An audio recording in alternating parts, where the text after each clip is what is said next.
Côte d'Ivoire, le PDCI, principal parti d'opposition, a sonné la mobilisation à 1 an de la présidentielle de 2020. C'était lors d'une mobilisation de ses militants samedi à Yamoussoukro avec ses alliés. Au Togo, Jean-Pierre Fabre, principal dirigeant de l'opposition, a été investi samedi candidat à la présidentielle prévue pour début 2020. C'était lors d'un congrès de son parti, l'Alliance nationale pour le changement.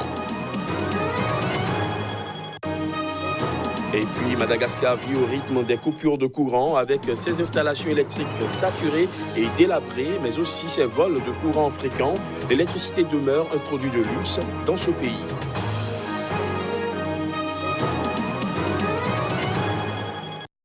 Voilà pour les titres, nous sommes le dimanche 20 octobre de l'an 2019. Bienvenue à tous. En Côte d'Ivoire, le Parti démocratique de Côte d'Ivoire, PDCI, principal parti d'opposition, a sonné la mobilisation à 1 an de la présidentielle de 2020. C'était lors d'une mobilisation de ses militants samedi à Yamoussoukro avec ses alliés. Une véritable démonstration de force. Voici les images.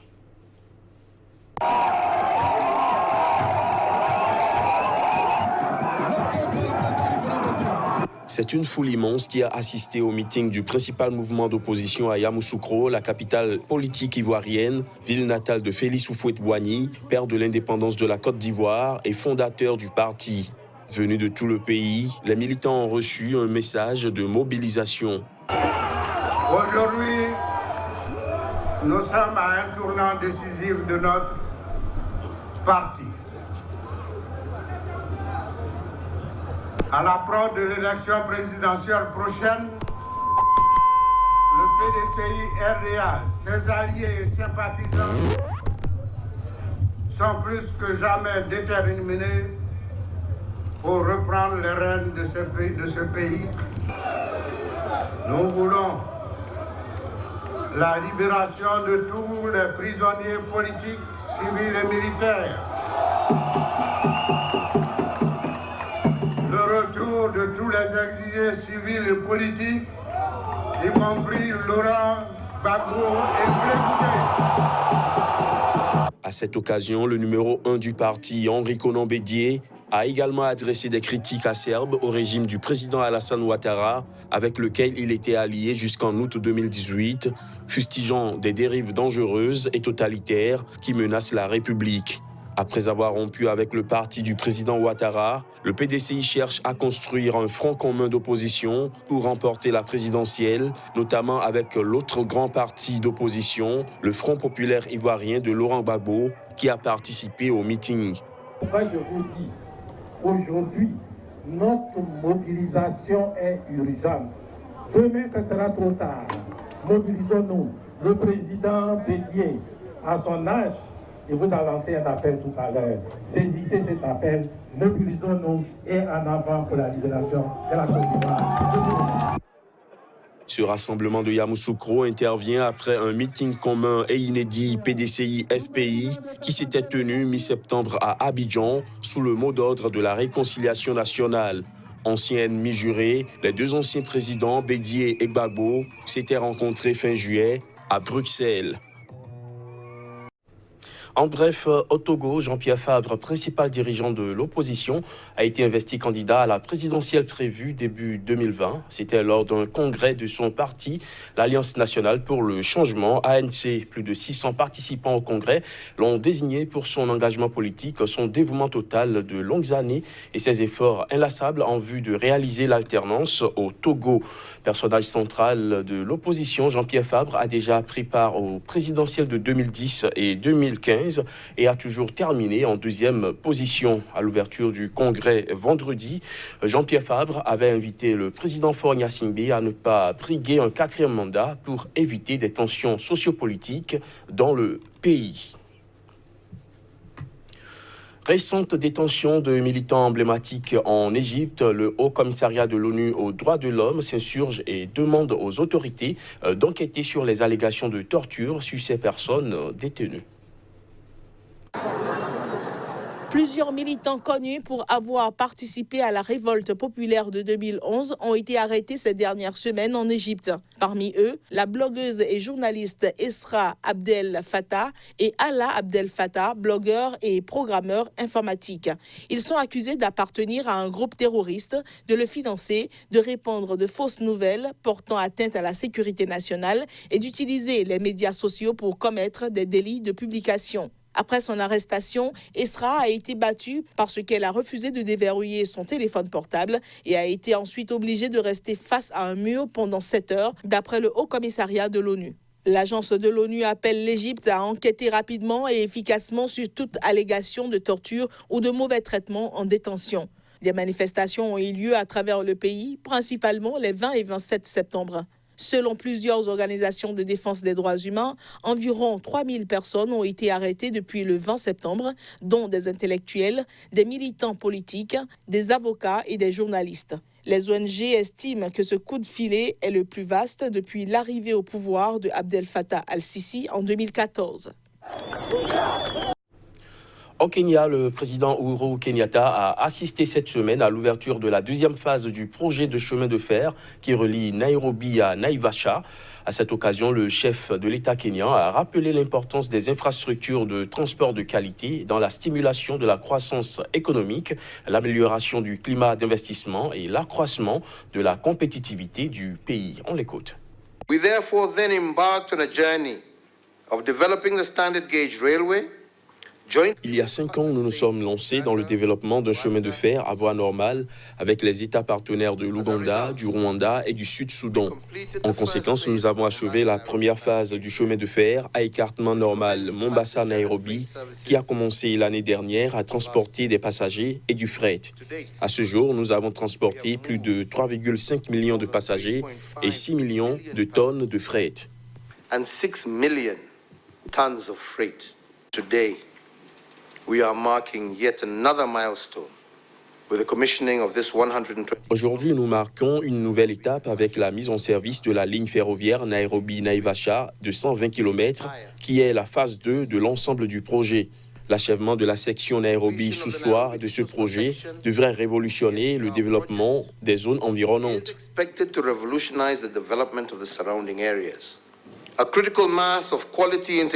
Un nombre important d'infrastructures de transport de qualité est vraiment important pour stimuler la croissance économique, car cela améliore le climat d'investissement et accroît notre compétitivité en tant que nation. Les projets d'infrastructures économiques tels que les infrastructures routières et ferroviaires dans les pays en développement ne devraient pas être considérés comme des investissements à but lucratif, mais comme un moyen de stimuler la croissance socio-économique dans nos pays. La maladie du sommeil transmise par la mouche tsetse qui a provoqué des hécatombes au XXe siècle est en passe d'être éliminée en Afrique, mais à condition de ne pas relâcher l'effort de lutte. Pour ce faire, des équipes de l'Institut Pierre Richer de Bouaké sillonnent régulièrement les grandes campagnes. Des précisions à travers ces images. Causée par un parasite, le trypanosome qui donne son nom scientifique à la maladie, la trypanosomiase humaine africaine est mortelle si elle n'est pas diagnostiquée et traitée à temps. La maladie du sommeil épuise ceux qui en sont atteints. Des équipes de l'Institut Pierre Richer sillonnent régulièrement les campagnes ivoiriennes pour sensibiliser les populations et détecter les malades. La glossine, nom scientifique de la mouche tsetse, vit en effet le long des marigots et dans les champs, s'épanouissant dans les zones humides et ombragées. Les paysans et leurs familles sont donc les premiers touchés. Le traitement par injection ou par perfusion, suivant le stade de la maladie, assez lourd, nécessite une hospitalisation d'1 semaine à 10 jours. Il est gratuitement fourni par l'OMS dans toute l'Afrique. Les stratégies de lutte, donc il y en a 2, principalement. On s'attaque au réservoir humain en faisant du diagnostic et du traitement. Donc ça permet d'assainir le réservoir humain de parasites. Et donc on fait aussi ce qu'on appelle de la lutte antivectorielle. L'idée étant de faire baisser les densités de glossine dans les zones où la maladie se transmet pour protéger les populations et éviter donc la transmission du parasite. La Côte d'Ivoire est en pointe dans la lutte contre la trypanosomiase avec seulement 8 cas détectés depuis 2015. Le pays vise l'arrêt de la transmission dès 2025. Sur l'ensemble de l'Afrique, seul continent où la maladie est présente, seulement 1000 cas de trypanosomiase humaine africaine ont été recensés en 2018. Un chiffre sans commune mesure avec le pic de 300 000 malades estimés par l'OMS dans les années 1990. L'OMS vise un arrêt total des infections d'ici 2030. Madagascar vit au rythme des coupures de courant. Selon la Banque mondiale, le pays se classe au 184e rang sur 190 pays en matière d'accès à l'électricité, avec ses installations électriques saturées et délabrées, mais aussi des vols de courant fréquents. Madagascar est un pays où l'électricité demeure un produit de luxe. Reportage. Claudine et sa famille vivent dans cette tente de fortune depuis bientôt 6 mois. En mars dernier, leur maison a brûlé, ainsi qu'une vingtaine d'autres dans ce quartier de la capitale malgache. Un incendie provoqué par un court-circuit.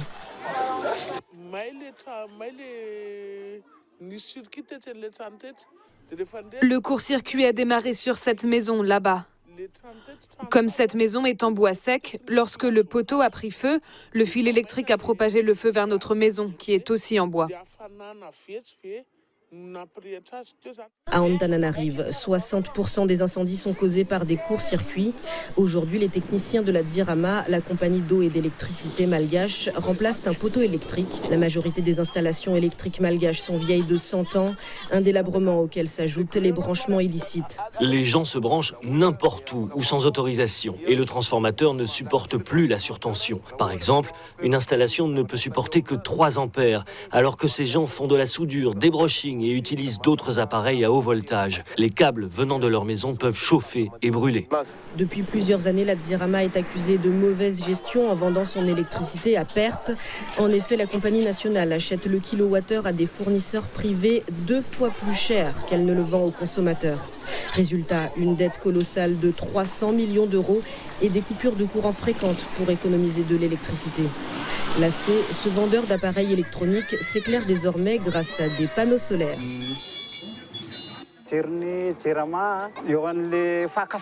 Lorsqu'on regardait une émission télé, ça coupait toujours au moment où ça devenait intéressant. Alors que maintenant, depuis qu'on utilise des panneaux solaires, on peut faire marcher tous nos appareils. Madagascar bénéficie de près de 2800 heures d'ensoleillement par an, un potentiel non négligeable en énergie solaire dans un pays où seulement une personne sur 10 a accès à l'électricité.